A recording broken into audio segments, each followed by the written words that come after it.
Each day, each shift trains, and we got training officers that come in. He's actually one of them also. He's one of our instructors. We train on different things. Probably 80% of the time we're in here, maybe 80% of the time we're in here, and then other times, you know, if we get lucky, we get houses we get to play with and stuff. We do a lot of drivers training. They try to train up all the guys for each truck, you know, train you so you could do all the jobs here, you know. That's about it. We're looking into that, Reggie. One of the things you'll notice is a TV on the wall, and you know that's pretty expensive Super stuff. Bowl. We do watch TV from time to time. We can run classes on here, but this also is a secondary place for what's called an EOC. Let's say there's a major disaster here, and EMS or emergency management across the street gets hit, then they'll move their operation in here and in our station too. They can watch weather updates. They got the board to write down information on, and they can communicate with other agencies throughout the county. We also run emergency management inside the city. The chief's in charge of that. So if we're hit hard, we can actually open up our own EOC that'll communicate with the counties.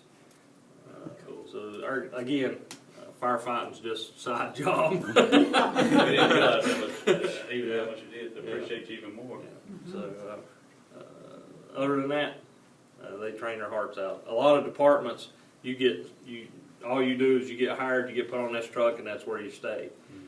Here, we got limited manpower, so everybody has to know everybody's job. It's sort of like, you'll hear a lot of other fire departments say, well, you know, you have to know everything if you work for the city of Lenoir. And that's pretty much the case. All right, we'll move right this way.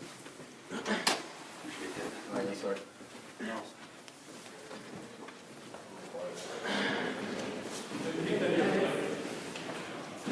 More stairs.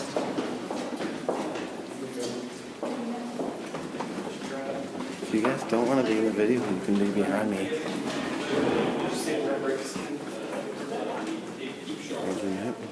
Oh. Big old trucks. Whoa.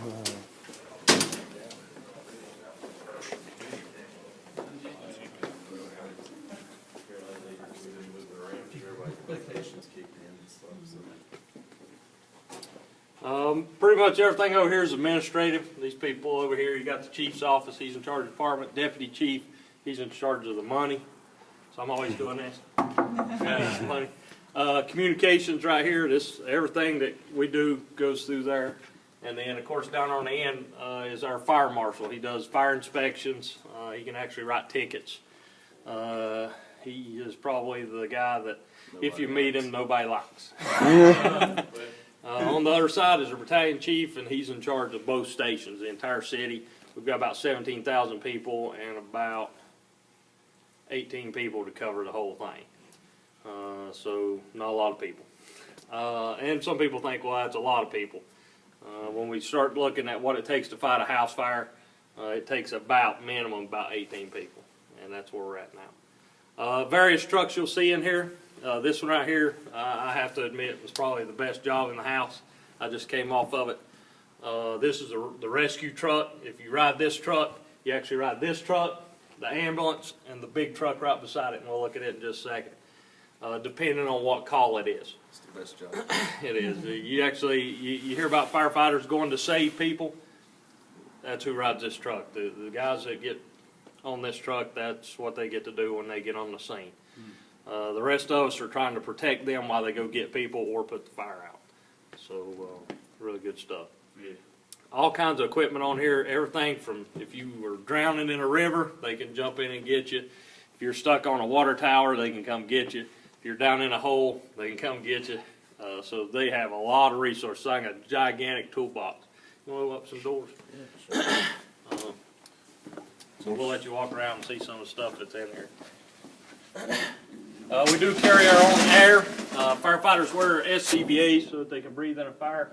We've got about 4 different bottles here. All of them can probably put about 20 air packs apiece. So if we're on a fire for an extended period of time, we can actually fill our own bottles. A lot of incident command stuff in that center compartment. Not a whole lot to talk about through there. Some hand tools, stuff like that. If you come on around back,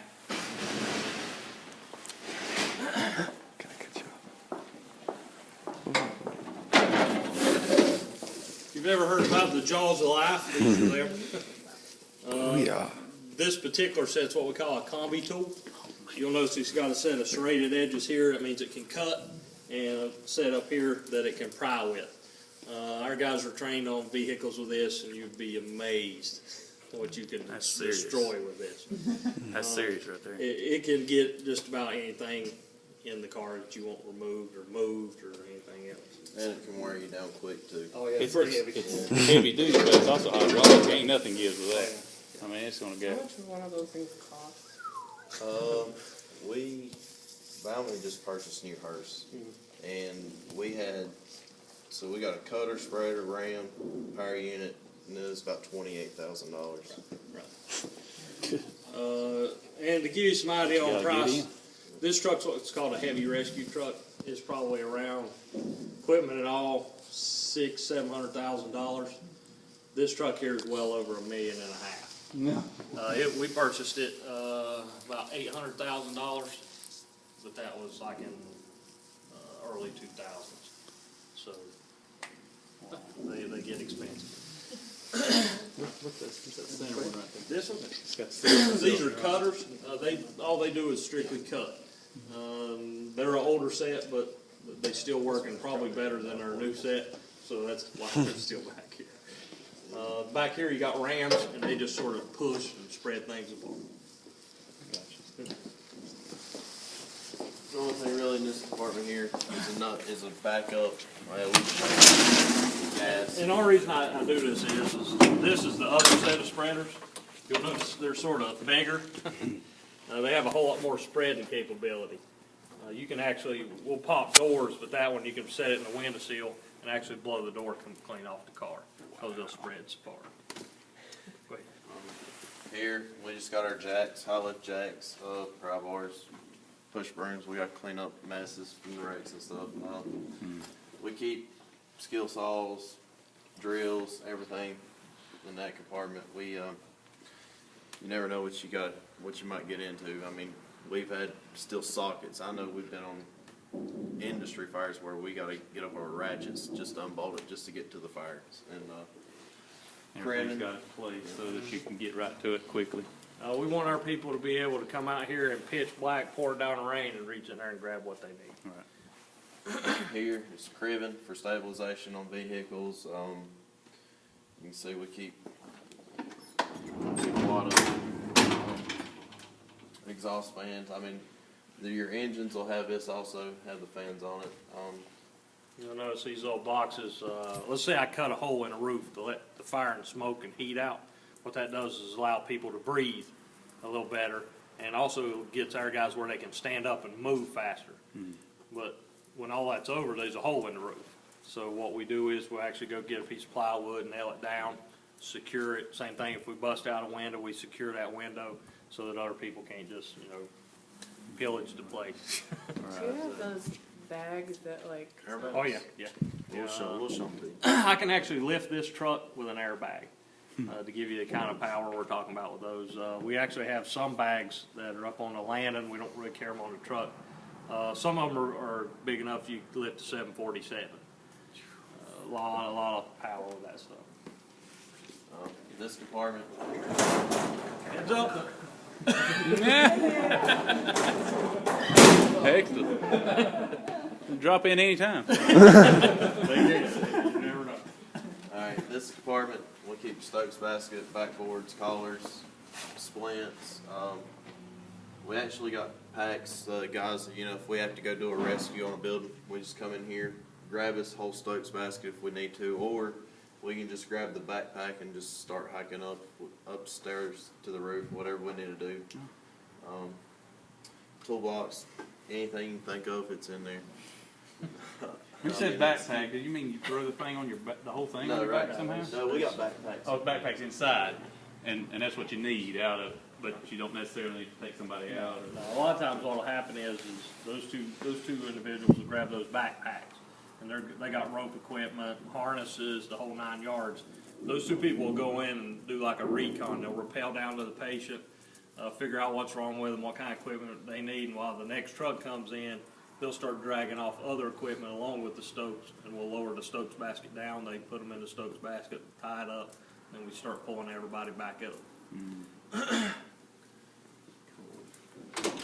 And here we keep more stuff. We got our rip pack in here. We like if we're going in, say if we're going in like a high-rise building, we can carry it with us. It gives us extra air for us to breathe to help get us out. Or if we have a trapped firefighter that's down and we know we're going to be in there trying to do a rescue and he's getting low on air, we try, we could top him off with it and try to bring him out safely. It's very handy. We love it. Right here we got our gas detector. We got our heat gun. We get calls, gas leaks in homes, propane tanks leaking at businesses. I mean, we get it all. Now on top of the truck, we keep our water equipment. We keep tons of rope.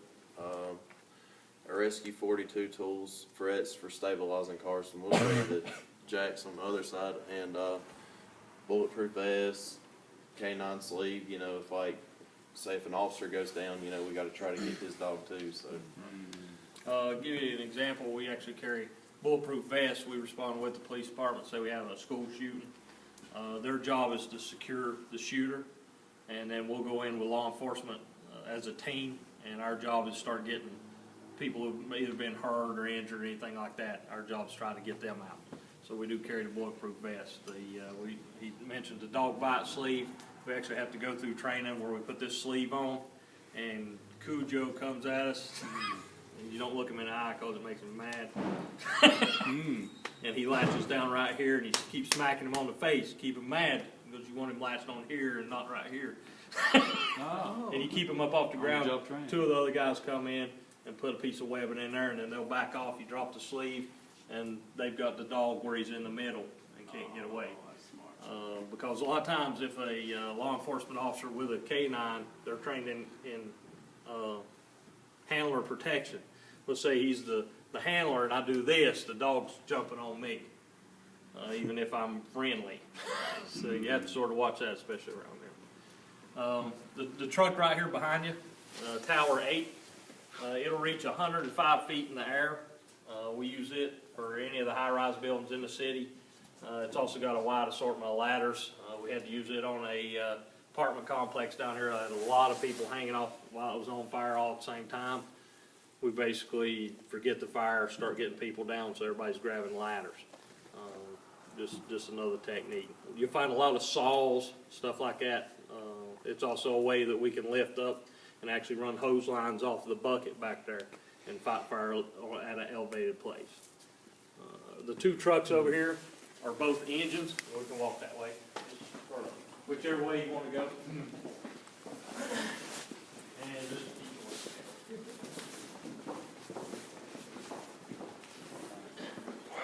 Impressive, I'm telling you.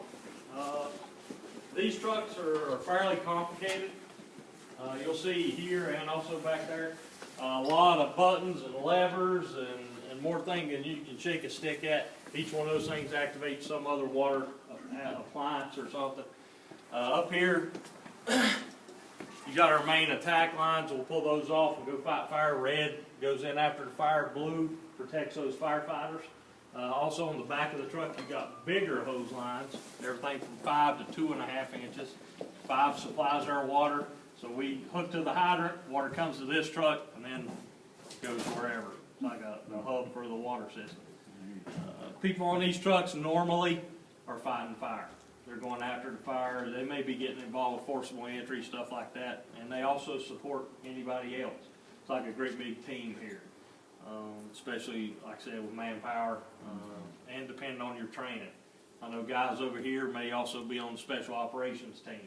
So they may have expertises in confined space or water rescue or anything like that.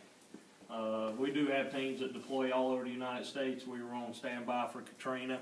Have deployed all over North Carolina doing different missions. So it's pretty exciting to be with that too. Are any of you at the World Trade Center? Our chief was. He went up and helped with that, searching for basically pieces. But very, very humbling experience for him.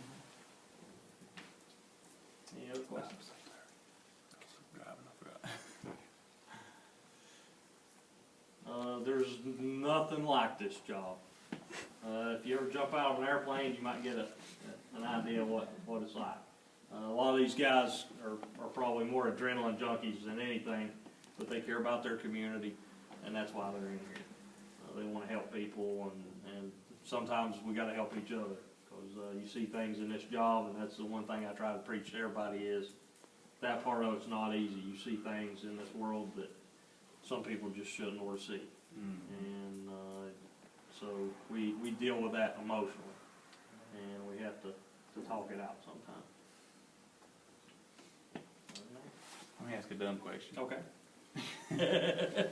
These mats under the wheels, Mhm. you let them roll back on it before, I mean, so that when you're taking off, you don't get the black marks on Actually, most of these are not quite that fast, and this is gonna be funny. The reason that those mats are there is because when we get back, the tires are hot, and it'll actually have an it's effect paint. on the floor. And actually, if we get the floor, it's about time to redo it. It actually looks wet all the time. If it is wet, it's normally slippery, so we have to be careful of that. But yeah, that's all reason there. Okay, well, that's cool. Well, you know, there's a reason for everything. Oh yeah, yeah. So, That's awesome. other than that, that's about all we got. Well, that's a whole lot. That's a whole lot. For your time. Yeah, it's just, And seriously, feel welcome anytime y'all want to drop by, drop by. If y'all want to do something while you're here, come on Mondays. Monday morning, we really have a good time. That's when we test everything. oh, yeah. We take the aerial up 105 feet till it hits the safety tabs. We flow water through a lot of the trucks, spray water, Grease the trucks. grease pump the them, trucks. pump them, run all the hydraulic tools and saws. So there's a lot going on Mondays. So that's the day to show up if you want. Plus janitor work. What, all day? Normally by 2 o'clock we're back to doing our regular stuff. Okay. But unless something happens, if we get a call in there, it sort of slows us down. Well, we appreciate the invite. That's a blessing, I tell you. Be able to see the things going on and stuff. It teaches you a lot about other stuff too. I mean, everything pretty much works the same in the manufacturing field. So it's just how in the world do you keep up with it all? It's hard. At one point, they wanted us to go what's called, help me out here, public safety, which is where we would be police officers and firefighters. And I know what police officers do. I don't have any clue how Morganton does it, because it's hard enough to keep all your credentials as a firefighter or a police officer, but to be both. That's why when you go to Western Piedmont, you always see their cars Oh, yeah, in the they're parking lot because constantly, they're always right, taking. You see, like with Morganton, they make all their guys police officers first, firefighters second. They have guys basically designed to drop, the state the fire has to drop the engines. If, you know,